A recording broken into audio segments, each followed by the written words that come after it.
missed the bus just by seconds. All of a sudden, she disappears. She harbored this hope to continue her doctoral studies in the US, but then going back to China to be a leader in her discipline of environmental engineering. Maybe this is a situation where she was kidnapped, or she's just confused, something happened to her medically. There was almost an exact 1 minute conversation between the driver of this vehicle and YingYing. I'd like you to be more forthcoming with me because I need to find where she is. It's just a whole bit. How those people want to home safe. You know what you know what happened. Should we?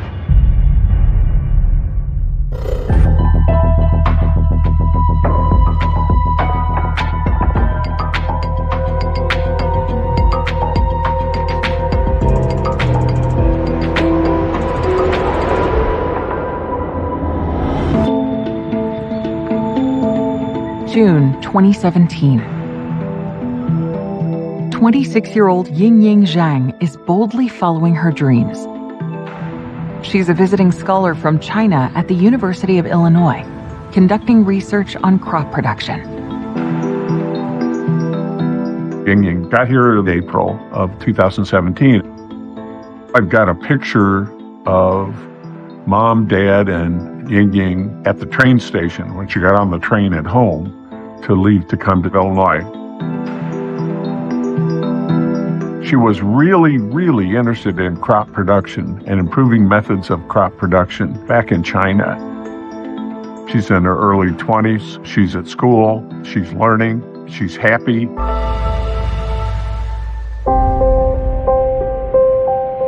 Before coming to America, YingYing grew up over 7,000 miles away in southeastern China.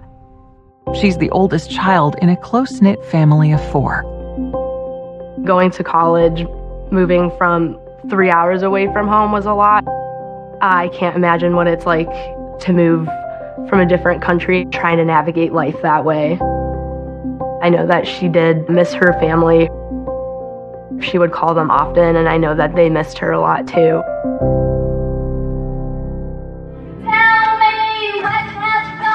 She loved to sing, and she was part of a band called Cute Horse. She is someone who is genuinely very, very kind. She has a certain innocence to her. She was very close to her parents, especially to her mother. Rangao is the father. He is a truck driver back in China. Li Fang is the mom, and she was in poor health and very fragile. Life was a struggle for them. YingYing was a dutiful daughter who performed many of the functions within the household. Coming from families with limited means, academic excellence was seen as the only way out. She did her master's degree at Peking University's graduate school, where she studied environmental engineering. Afterwards, she received a researcher position at the Chinese Academy of Sciences. Her monthly salary was 4,000 yuan, which would probably be about $700 US, and she would use that to supplement her family's income.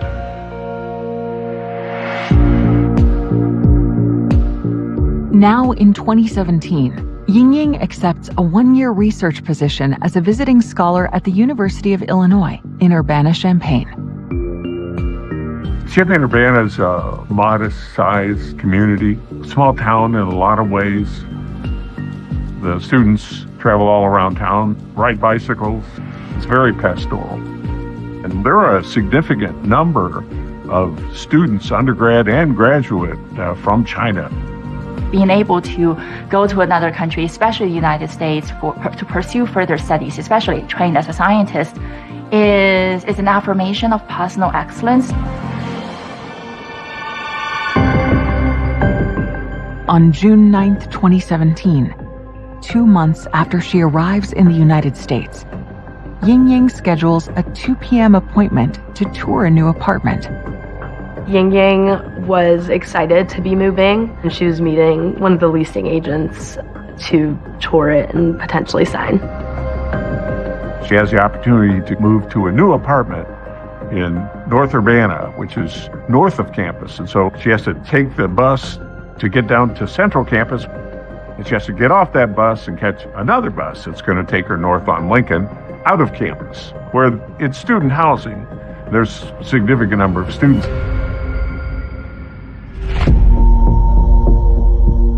5 hours later, at 7 p.m. that night, YingYing is supposed to meet a group of her lab mates for their regularly scheduled meeting. She never arrives. They call and text, but no one can reach her. YingYing was always on time, so her lab mates thought that it was really weird that she didn't show up, because YingYing would never not show up to anything without notice.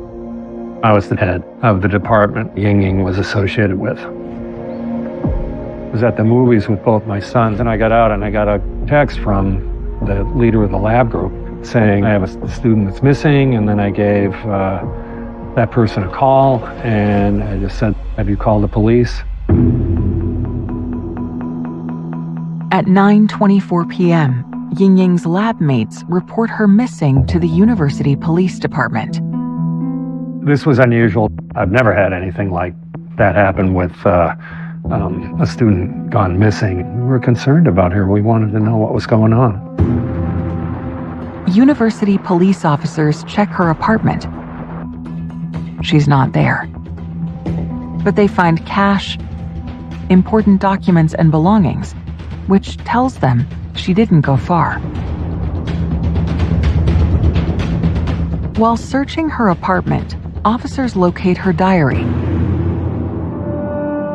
They skim through its pages for clues to her whereabouts.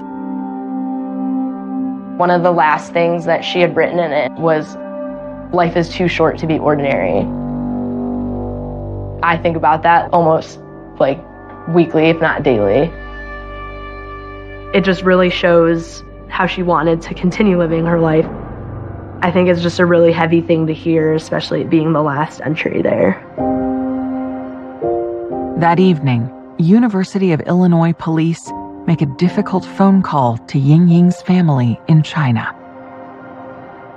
The thought of YingYing leaving China and coming to the United States had to be scary to the family. Then to have this happen, they were devastated. I think the best word I could use to describe what they were feeling was horrified. On June 10th, the day after YingYing was last seen, university police begin working the case as a missing persons investigation. The university police department went to all the hangout places where students congregated. They searched tirelessly over that weekend for YingYing. I worked at the school newspaper, the Daily Illini. I think this was such a big case, and I was just interested in it in that way as a student journalist, both of us being new to the university. It just struck me on a personal level. The city of Champaign, it's a smaller city. There was such a tremendous outpouring of support of YingYing's family to find YingYing. Missing posters for YingYing were posted on every corner. People who were on campus were basically surrounded by these posters, and her picture was everywhere. I was on the faculty at the University of Illinois College of Law. I had a graduate course where I would teach international students the American trial system. It was devastating to us. The thought that something like this could happen on our campus with one of our students, this is crazy. This is crazy. The search for YingYing intensifies. We received a lot of surveillance footage, and we were able to trace YingYing's entire route. The investigation takes a dark turn. Another university student said she was approached by a strange individual who presented himself as an undercover police officer and wanted her to get into the car. And a community fears the worst. Once it's clear that she got in that car, now it's kidnapping.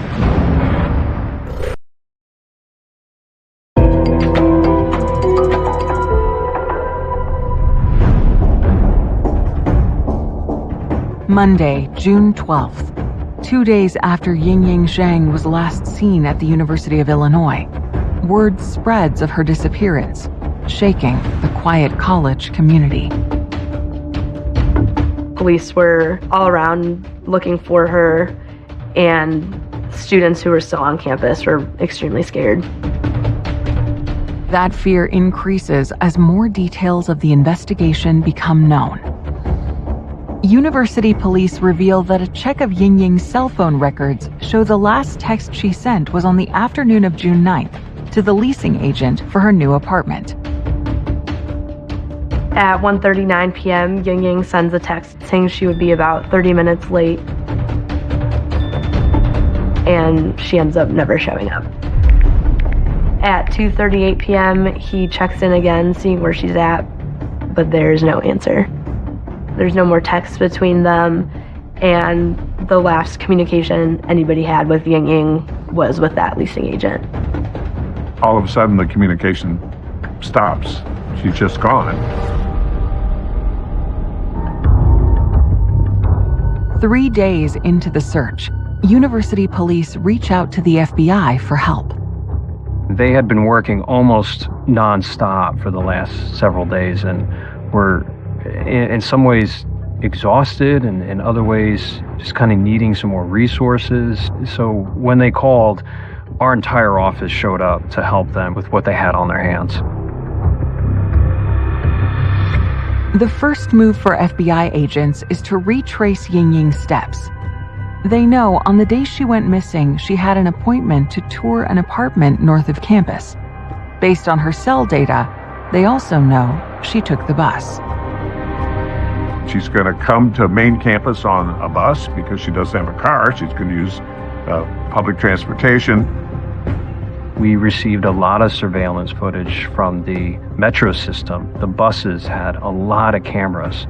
And from those cameras, we were actually able to trace YingYing's entire route.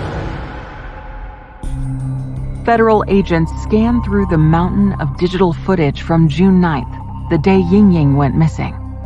They get their first glimpse of her when they identify YingYing boarding a bus at 1:35 p.m. You see YingYing get on the bus from her apartment. She smiles at the bus driver as she shows her bus ticket. The surveillance video shows YingYing exiting the bus 17 minutes later at 1:52 p.m. Then she walks down the street toward another stop to transfer to another bus. The security camera that caught YingYing, you can see YingYing trying to catch the next bus. I think she missed it by a few seconds. And then you can kind of see her in the footage, sort of like giving up and letting the bus go and probably trying to figure out what to do next. Investigators scour these images of YingYing for any clues, and they see something that piques their interest. As YingYing waits for another bus, a black 4-door vehicle drives up to her and stops. There was almost an exact 1-minute conversation between the driver of this vehicle and YingYing, after which she gets into the passenger seat and that vehicle proceeds to travel off camera. Once it's clear that she got in that car, now it's a potential kidnapping. With the case now potentially a kidnapping, concern about YingYing's safety grows. Using the extensive surveillance camera system in the university area, FBI analysts determine the vehicle is a black 4-door Saturn Astra sedan. It had only been manufactured for a very short period of time. It was identifiable. But they can't read the license plate. Everyone within the FBI and the University Police Department was trying desperately to identify the license plate on that vehicle or some other mark that can make it highly identifiable so that way we could find it. The vehicle proceeds off of the university grounds, off of their campuses, and goes into a more residential area, and we lose a lot of the surveillance at that point. Then a report comes in about a concerning incident on campus. On the same day, YingYing disappeared. The university police department actually received a call from another university student, Emily Hogan, who said she was approached by a strange individual in a black vehicle on the 9th. We called her that night and she came in and spoke with us and told us all about her experience. She said this individual presented himself as an undercover police officer and wanted her to get into the car. She declined and immediately called the police. The FBI believes it could be the same car YingYing is seen getting into. I think YingYing was understandably really stressed with everything that was going on and was put in that situation on a seemingly safe campus, so it makes sense that she would have trusted him and gotten into the car. We didn't know whether other people were at risk or not, whether that person could be out there, that it might happen again.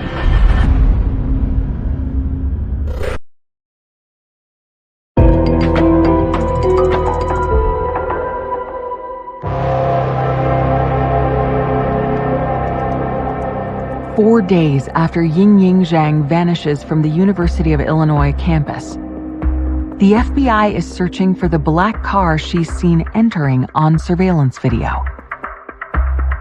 Agents believe the same Saturn Astra approached another young woman earlier on the day YingYing disappeared, and the driver tried to coerce her into the vehicle.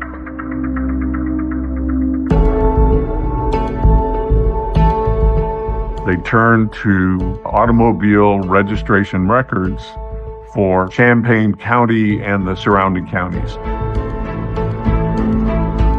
Agents discover there are only 9 four-door Saturn Astras registered in Champaign County. On the 12th, our canvas teams went in and attempted to make contact with every owner of a Saturn Astra. Investigators track down and clear all 9 potential suspects, one by one. There's nothing specific at that moment that would have raised any additional suspicion. Hoping to find something that can help focus their search, something they might have missed earlier, investigators return to the surveillance footage. Finally, something catches their eye.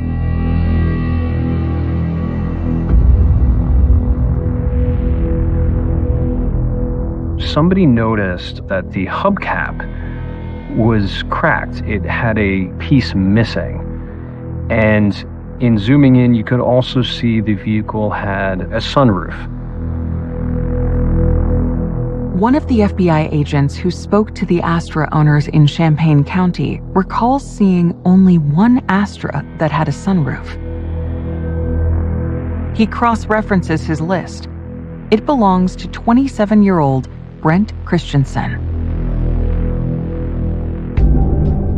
Brent Christensen was a grad student in the physics department, a TA.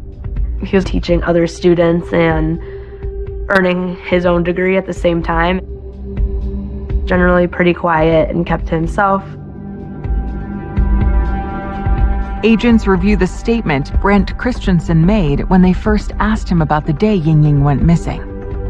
He said he was home that day, was sleeping, his wife was out of town, he was playing video games, and there was nothing suspicious at that time that would put any more attention on him.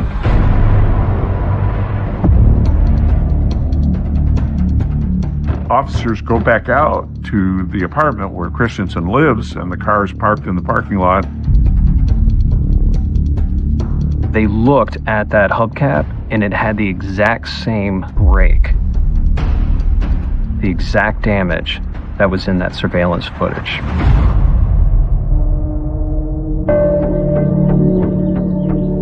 Investigators believe they found the car seen with YingYing in the surveillance video. It's a major discovery, but they want to confirm it was Brent Christensen behind the wheel before they confront him. They reach out to Emily Hogan. the woman who reported that a man in a black car approached her the same day YingYing was abducted. We presented her with a lineup of individuals. She went through those pictures and immediately identified Christensen as the person who was driving that vehicle on that morning.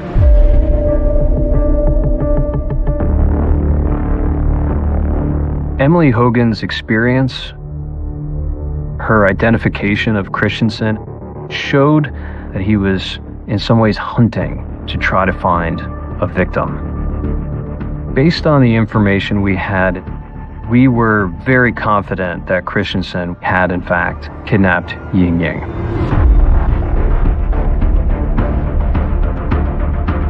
Armed with Emily's positive ID of Brent Christensen, Agent Manganaro races to his house and brings him in for questioning.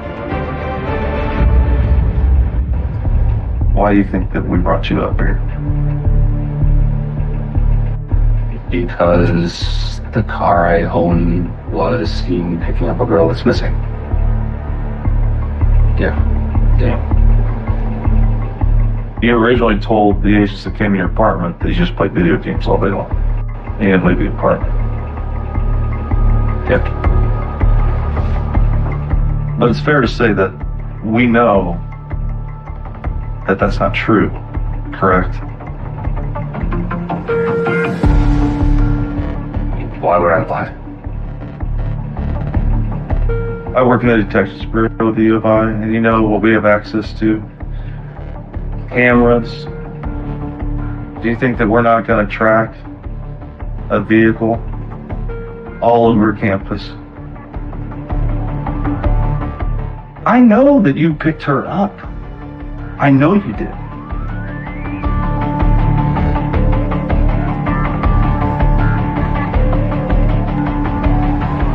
I guess there's something. Okay.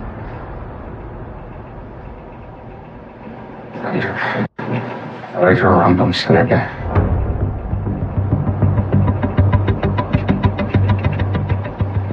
I just like a girl up. Okay. I saw her picture. I don't think it was very much. Do you remember the girl's name that you picked up? No, she was talking very broken English. What was her ethnicity? You said she had trouble speaking English. Well, she was Asian. She was Asian. Okay. I was just driving around.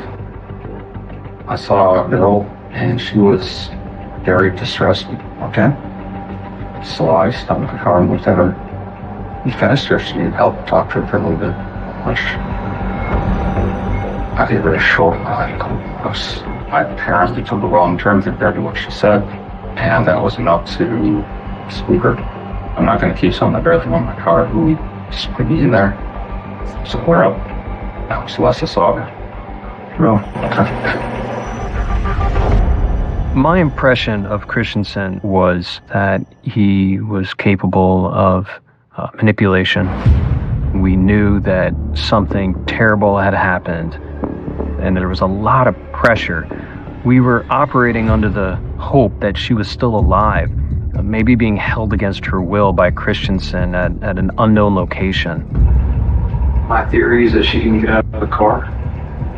It was being open with you. My theory is she was in there a little bit longer.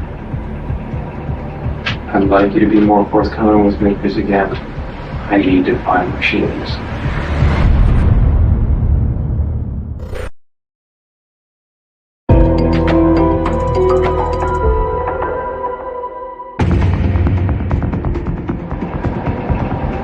I'd like you to be more forthcoming with me because, again, I need to find where she is.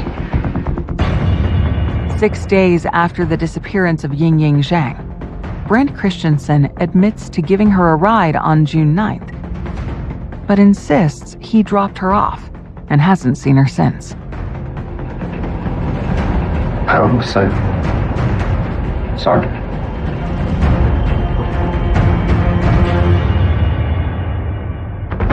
Investigators put their suspect on a 24-hour investigative hold.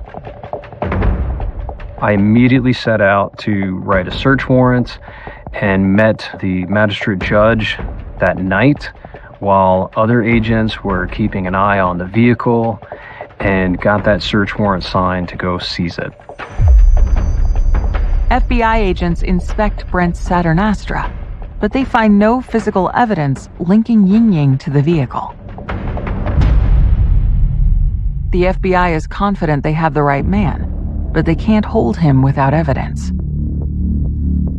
They decide to release him and keep track of him, put him under surveillance.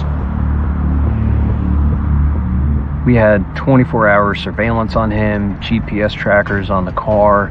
We had aerial assets circling above, hoping that he might lead us to where she was at or give us some clue of a location to search.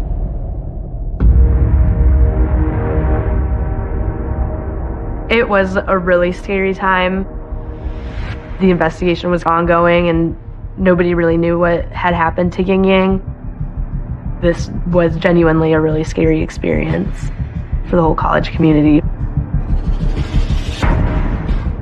FBI surveillance teams continue tracking Brent Christensen for several days, but without any luck. At that same time, some of the other agents met with his wife and had a voluntary interview with her at her residence. Investigators learn their marriage is anything but ordinary. Christensen and his wife had an open relationship. They each had another girlfriend or boyfriend on the side. Brent met his girlfriend, Tara Bullis, on a dating site in 2017. Christensen and Tara were involved in like a domineering, submissive type relationship. From Tara's perspective, it was mutual and she still maintained a great deal of control. When we went and talked to Tara, she was very open about their relationship, was very concerned about the missing student, YingYing, and agreed to help us find out what was going on and if Christensen had any involvement. So Tara agreed to wear a wire for us and record the conversations that she had with him. In all of these scenarios, it can be a risk. We don't know if the person we're asking to help us is going to turn around and then tell Christensen everything that we just talked to them about. We don't know. But in this instance, we really needed to find YingYing, and so that risk was very worth it. You have agents watching him, you have agents watching her. And, you know, the risky thing, I think, for the FBI is that if he discovers that wire, he could harm her. While this was going on, we also had massive efforts underway searching fields, searching dumpsters, searching parks, looking for anything that might give some sort of indication as to where YingYing was. The family has this hope. They want her to be alive. And so if you have that hope, then she's going to be alive. In your own thinking, she's going to be alive. And so the Chinese community, the family, and the local community are going to have a march in support of the search for YingYing. Let's find YingYing! Let's find YingYing! Let's find YingYing! Let's find... The March for YingYing brought a lot of people in the community together and out to kind of commemorate her. And it was really emotional. Let's find YingYing! Let's find YingYing! The March for YingYing takes place on the University of Illinois campus on June 29th, 20 days after she was last seen. Let's find YingYing! Let's find YingYing! Brent Christensen decides he's going to participate in that march.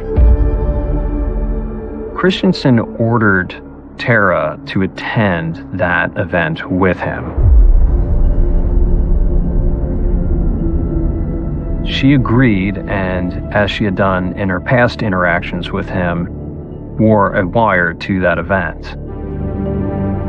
It's 6:46 on Thursday, June 29th. We're at the benefit for the walk, so I'm thinking I'm just going to turn this on right now so that it's on while we walk.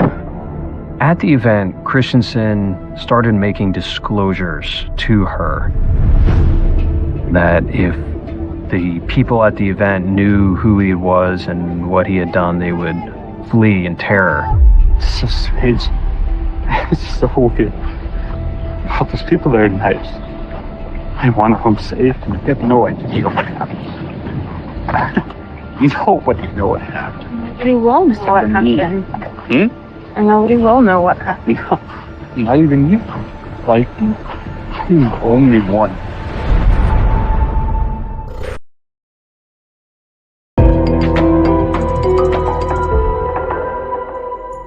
Let's find YingYing!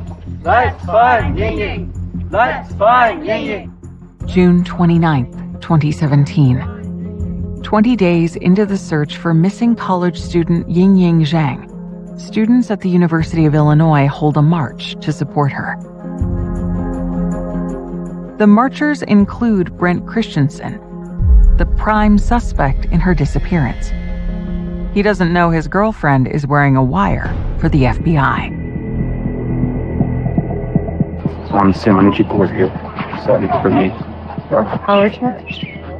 You feel you let nobody know? I know a lot. Huh? I know a lot.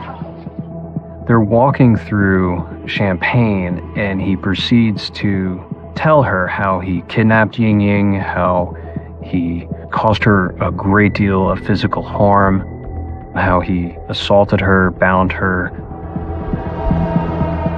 She was telling me. She looks. She would. What? She fight. She just revealed with it. Resilience. I tried to choke her. She didn't. She stuck on her back. She died. She was. Couldn't believe it. Like, she's back. It's unbelievable. Like, supernatural almost how she used to. I know Tara was very fearful throughout this entire exchange, and you can actually hear in that captured recording her heartbeat. I choked her for 10 minutes. I released her breath. I believe it. Wow. So I carried her into my bathroom, cut the fat, and I hit her on the head as hard as I could. And it broke her head open. It was, in a lot of ways, a powerful moment for all of us. We knew that Christensen had kidnapped YingYing. We knew that something terrible had happened, and now we have him describing it. I was scared she was dead or not, so I had a knife. I couldn't laugh, and she grabbed the force. Christensen was capable of immense violence, and he had a lot of pride in what he had done. We got away with it.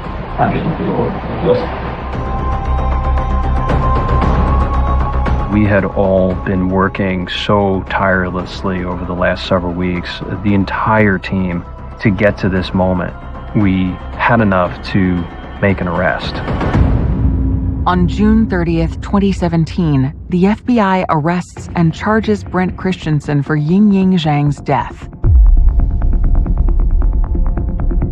It was a relief to make an arrest, to put Christensen in jail, but we still didn't have YingYing, and that was our goal. We wanted to find where she was.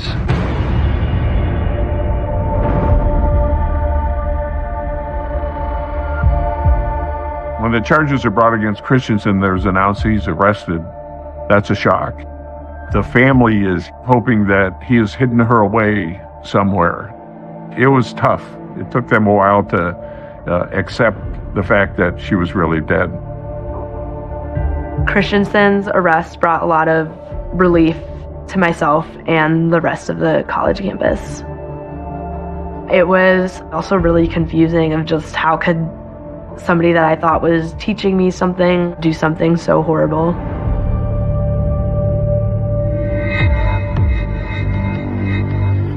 Law enforcement has every reason to believe YingYing is dead. They need to find her body, but Brent Christensen is keeping his secret. He declined a second interview, so our work wasn't done. And we continued to search the area and tried to find some sort of evidence as to where she was. Police execute a search warrant at Brent's apartment. Although there's no sign of YingYing, they do find evidence of an assault. We find bloodstains on the mattress. We found evidence that blood had gotten up against the wall behind the mattress and had seeped down into the carpet. And then we find that the bathroom had been tremendously clean. We discovered Christensen had put in a work order to his apartment complex a couple days after he killed YingYing for the grout and the tub in the bathroom to be redone. Investigators also locate what they believe is the bat Brent used to beat YingYing. They send the bat and blood samples to the forensics lab for testing. The crime scene evidence absolutely confirmed the admissions that he made during the parade was true.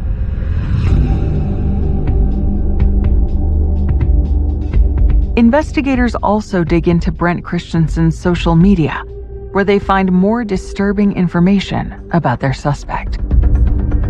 He had some posts on different websites that discuss fetishes.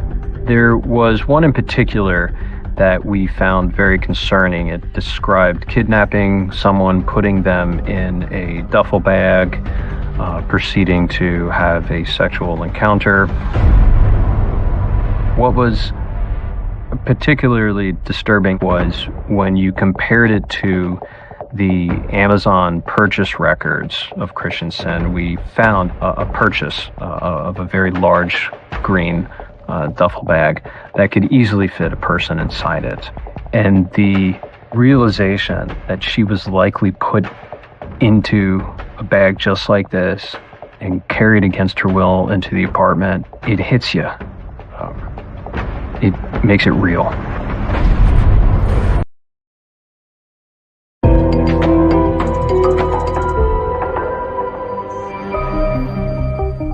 "21 days after YingYing Zhang goes missing, investigators have built a solid case against Brent Christensen. But they still don't have a body.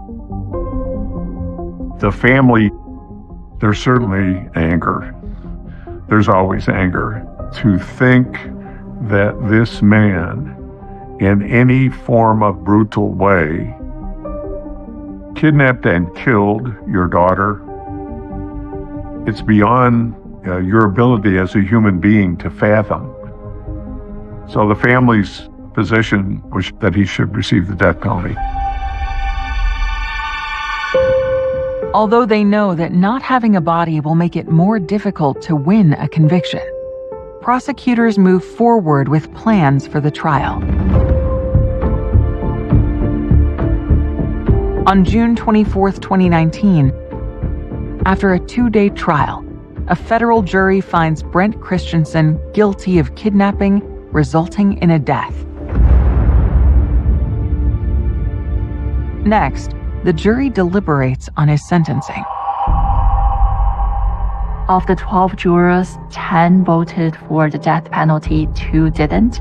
And so because a unanimous verdict was not reached, her killer was sentenced to life in prison without the possibility of parole. I couldn't even say how I felt. I was happy that there was a verdict and that he would go away for the rest of his life. I thought it was going to feel like the ending of a story, but it didn't really feel like there was that closure that you would get. When the verdict was initially read, emotions were really high. I don't think YingYing's family felt as though justice was served, as they were really adamant about wanting the death penalty, but instead Christensen got life in prison.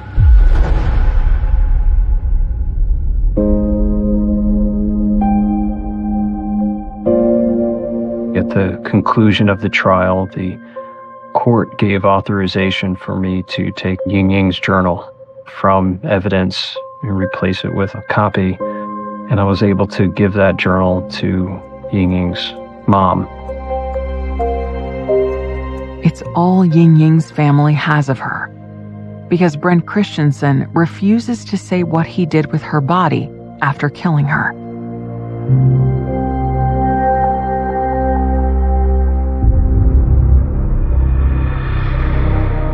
He personally has never told the FBI, but he's told his attorneys what he did.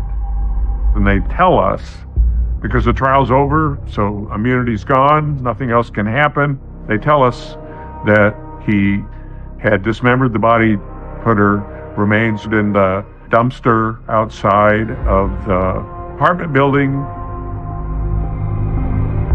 was taken to a landfill. The area in the landfill was probably half a football field. So the likelihood of recovering her body is virtually nil. I'm not sure if there will ever be closure for the family in that YingYing was never found. Parents' worst nightmare is losing a child. Just think about her and how excited she was when she came here. I got kids, I got kids in graduate school, and I think about that. And, it's just, life's not fair. Bad things happen to good people, and this is a case of that. YingYing's loved ones returned to China without their daughter. To honor her memory, they establish a memorial fund at the university, where the student body is forever touched by YingYing's final words. Her diary entries were her conversations with herself. The last line is, life is too short to be ordinary. This kind of thinking that one makes something out of one's ordinary life in the sense of making a difference, doing something meaningful. That was something that she was probably telling herself when she was still navigating this very new country, this very strange new life to her. At the end of the day, this is something that should have never happened, and YingYing should still be here.